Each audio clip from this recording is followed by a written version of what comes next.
Machine Agniveer వాయు day 15. ఈ రోజు ఫిజిక్స్ లో important topic gravitation, general science లో important topic human body, general knowledge లో important topic defence GK. PDF explain చేసే ముందు ఇలాంటి పీడిఎఫ్ మీ ఎగ్జామ్ కోసం డైలీ కావాలంటే మన పేజ్ ని ఫాలో చేసుకుని కమెంట్ లో పీడిఎఫ్ మెన్షన్ చేయండి, డీటెయిల్స్ పంపిస్తాను. First PDF general science human body topic లో మీకు 3 to 5 క్వశ్చన్స్ వచ్చే ఛాన్సెస్ ఉన్నాయి. ఈ టాపిక్ లో మీరు ముఖ్యంగా చదువుకోవాల్సింది human body systems, cell, basic unit of life, tissues, blood, RBC, ఇలా కొన్ని ఇంపార్టెంట్ టాపిక్స్ అయితే ఉంటాయి మీరు కవర్ చేయాల్సింది. ఈ పీడిఎఫ్ చదువుకుంటే ఈ టాపిక్ లోని క్వశ్చన్స్ కి మీరు చాలా ఈజీగా ఆన్సర్ చేయొచ్చు. ఇందులోనే మీకు 30 ప్రాక్టీస్ క్వశ్చన్స్ అయితే ఇచ్చున్నాను, మీరు ప్రాక్టీస్ చేసుకోవచ్చు. సెకండ్ పీడిఎఫ్ ఫిజిక్స్ లో టాపిక్ గ్రావిటేషన్. ఇది చాలా ఇంపార్టెంట్ టాపిక్. ఇందులో మీకు 2 to 3 క్వశ్చన్స్ వచ్చే ఛాన్సెస్ ఉన్నాయి. ఇందులో మీరు కొన్ని ఫార్ములాస్ అండ్ ఫ్యాక్ట్స్ నేర్చుకోవాల్సి ఉంటుంది. ఈ టాపిక్ లో ఫార్ములా బేస్డ్ న్యూమరికల్ ప్రాబ్లమ్స్ అడిగే ఛాన్సెస్ ఎక్కువ ఉన్నాయి. వాటికి సంబంధించిన ప్రీవియస్ ఇయర్ క్వశ్చన్స్ కూడా ఇక్కడ స్టెప్ బై స్టెప్ ఎక్స్ప్లెయిన్ చేసి ఇచ్చున్నాను, చూసుకోండి. ఈ టాపిక్ లోని అన్ని ఫార్ములాస్ ని ఒకే చోట ఇచ్చున్నాను.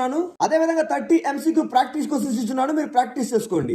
Third PDF defence GK. ఇందులో మీకు 3 to 5 క్వశ్చన్స్ వచ్చే ఛాన్సెస్ ఉన్నాయి. ఈ టాపిక్ లో Indian army, Indian air force, Indian navy, Indian coast guard గురించిన కంప్లీట్ ఇన్ఫర్మేషన్ మీరు నేర్చుకోవాల్సి ఉంటుంది. దాంతో పాటు awards and honours, military exercises కూడా నేర్చుకోవాలి. డిఫెన్స్ కి సంబంధించిన కొన్ని ఇంపార్టెంట్ హెడ్ క్వార్టర్స్ అండ్ వాటి ఇన్ఫర్మేషన్ మీరు నేర్చుకోవాల్సి ఉంటుంది. ఇందులోనే కొన్ని ప్రీవియస్ ఇయర్ క్వశ్చన్స్ కూడా ఇచ్చున్నాను. దాంతో పాటు 30 MCQ ప్రాక్టీస్ క్వశ్చన్స్ కూడా ఇచ్చున్నాను.